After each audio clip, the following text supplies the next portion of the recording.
আজকে যাব আমরা ক্ষেতের দিকে।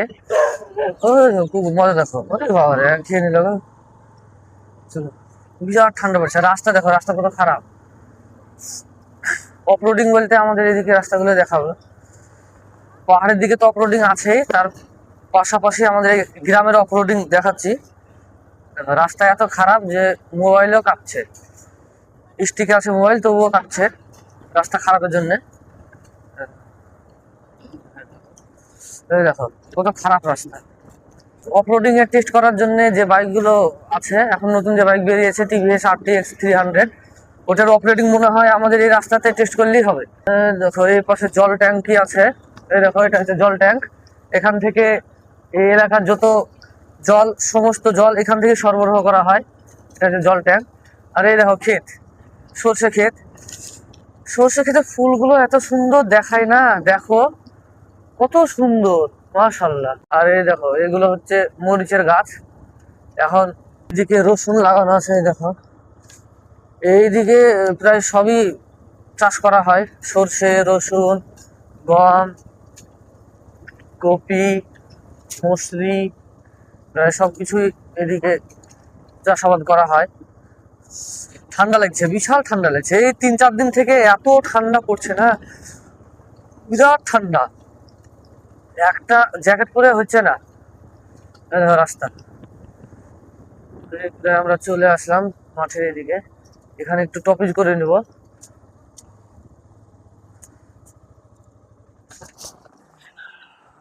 আমরা প্রায় পৌঁছে গিয়েছি। এই দেখো আমরা এখন ক্ষেতের দিকে এসেছি। পিছনে যে জায়গাটা দেখছো এখানে রেস্ট নেয় মাঠে যারা কাজকাম করতে আসে, তারা এখানে দুপুরে খাবার টাবার খায়। এখানে একটা কলপোতা আছে, দেখো পিছনে কল।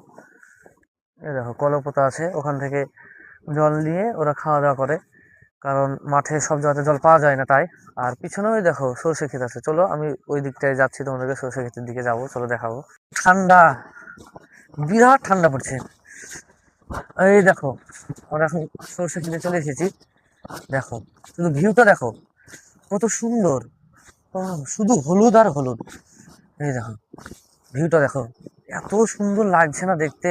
মোবাইলে কেমন দেখাচ্ছে আমি জানি না, তবে খালি চোখে এত সুন্দর ভিউ। দেখো পুরো শুধু হলুদ আর হলুদ, হলুদ আর হলুদ। সত্যি আল্লাহর সৃষ্টি কত সুন্দর, না দেখলে বোঝা যায় না। আর এই দিকটাতে দেখো পুরো, এটাতে গম বোনা হয়েছে, এখানে গম। আর ওই দেখো ওই দিকটাতে হলুদ গাছ আছে, তার পাশে লঙ্কার গাছ, তার পাশে ওইদিকেও সর্ষে ক্ষেত। এটা পুরো মাঠ, নানান চাষাবাদ করা হয় এই মাঠে।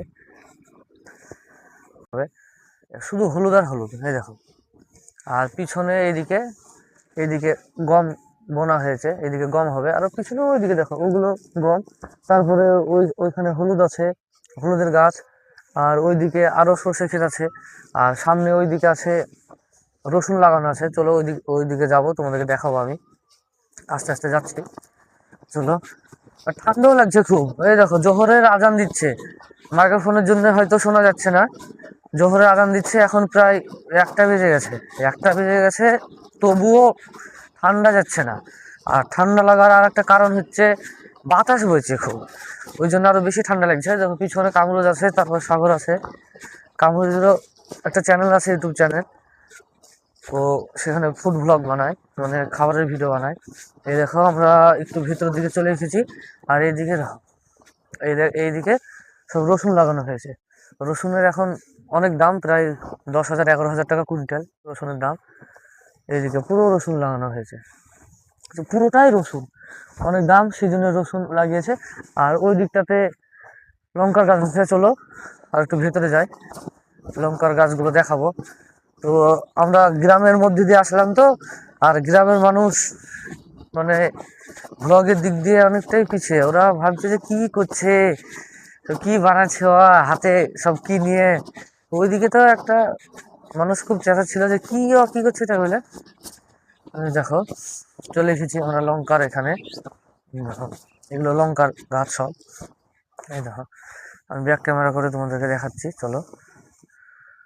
এই দেখো লঙ্কার গাছ, বড় বড় গাছ লঙ্কার। এই দেখো কত বড় বড়, অনেকটাই বড় গাছ, লঙ্কা ধরেছে।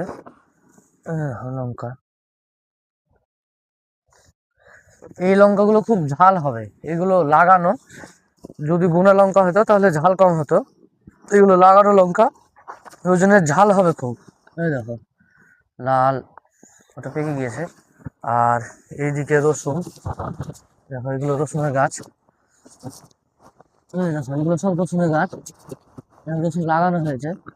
দেখো এগুলো সব রসুনের গাছ, এদিকটা পুরো রসুনের গাছ, পুরোটা। এটাও পুরো রসুনের, কারণ রসুনের এবার অনেক দাম বেশি, সেই জন্যে সবাই রসুন লাগিয়েছে, প্রায় প্রায় অনেকে রসুন লাগিয়েছে, দাম বেশি ওই জন্যে। চলো তোমাদেরকে দেখালাম আমাদের যে সর্ষে ক্ষেত, তারপর রসুন লাগানো ভুঁই, গম বোনা ভুঁই, সমস্ত কিছু দেখালাম। আর এইদিকে দেখো এখানে একটা গাছ আছে, এখানে একটা ফল আছে। এই ফলটা নিয়ে আমরা ছোটবেলায় অনেক খেলেছি। এই দেখো এই ফলটা ছিঁড়ছি আমি, এই ফলে পুরোটাই কাটা। এই দেখো এই ফলটা পুরোটাই কাটা। এগুলো দিয়ে আগে খেলতাম, আগে হাতে বাড়ি মারতাম, তারপরে হাত ঘোরাতাম আর বলতাম জাদু দেখবি জাদু দেখবি, তারপরে রক্ত বেরোতো। তো যখন ছোট ছিলাম ওই জন্য ওইভাবে খেলেছি। তো এই ফলটা তোমাদের ওখানে কার কার জায়গাতে আছে একটু কমেন্ট করে বলবে। চলো, এই দেখো রাস্তা, আমি উঠে যাচ্ছি। এখানে আমাদের বাইক আছে, বাইকে করে এখন রওনা দিব বাড়ির উদ্দেশ্যে। তার আগে একবার মাঠের ভিউটা তোমাদেরকে দেখিয়ে দিই বাড়ি যাওয়ার আগে। এই দেখো দুপুর বেলার মাঠের ভিউ। এখন দুপুর অথচ অন্ধকার অন্ধকার লাগছে, এই কারণে যে আজকে অনেক কুয়াশাও পড়েছে আর অনেক শীতও পড়ছে, সূর্যও ওঠেনি, ওই জন্যে আজকে এত অন্ধকার অন্ধকার মনে হচ্ছে দুপুরবেলা তবুও। এই দেখো আমাদের গাড়ি, গাড়িতে করে আমরা এখন বেরিয়ে পড়বো বাড়ির উদ্দেশ্যে রওনা দিব। এই দেখো আমাদের গাড়ি, গাড়িতে এবার চেপে যাবো। ঠান্ডা গো। চলো, সর্ষে ক্ষেত আরো যে অন্যান্য ক্ষেত আছে সমস্ত ক্ষেতগুলো দেখালাম, এগুলো মাঠের ভিউ আমাদের। আর এখন আমরা বাড়ির উদ্দেশ্যে রওনা দিচ্ছি, বাড়ি এখন যাচ্ছি। বাড়ি গিয়ে আবার গোসল করতে হবে, যতই ঠান্ডা পড়ুক গোসল না করলে তো একটু ভালো লাগবে না। তাই আস্তে আস্তে বাড়ির দিকে যাচ্ছি। এই রাস্তাটা খুব একটা ভালো না, এই রাস্তা অনেক আগে ঠিক হয়ে যাওয়ার কথা, কিন্তু এর আগে বর্ষার জন্য ঠিক হয়নি। বলছিল যে বর্ষা কেটে গেলে ঠিক করবো, তো ওইদিকে বর্ষাও কেটে গেছে, শীত পড়তে লেগেছে, তবুও ঠিক হয়নি। তো এই কুয়াশা রাস্তায় এখন আমরা বাড়ির দিকে যাচ্ছি। তো চলো আজকের ভিডিও এখানেই, বাই, আবার দেখা হবে ইনশাল্লাহ।